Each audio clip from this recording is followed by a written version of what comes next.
Pat Cummins Hardik பாண்டியாட்ட இவ்வளோ அனிமேட்டடா எதை பத்தி பேசிட்டு இருக்காரு? கண்டிப்பா டாஸ் பத்தி இல்ல, ஆனா வேற எதை பத்தி இருக்கும்? என்னவா இருக்கும்? எனக்கு என்ன தெரியும்? வேற ஒன்றும் இல்லைங்க.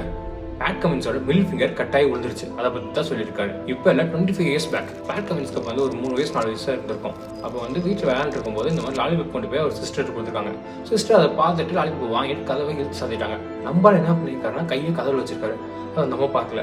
இழுத்து சாதனத்தில் கையில் வந்து ஒரு மிடில் ஃபிங்கர் 1 சென்டிமீட்டர் துண்டாக கலந்து கீழே வந்துருச்சு.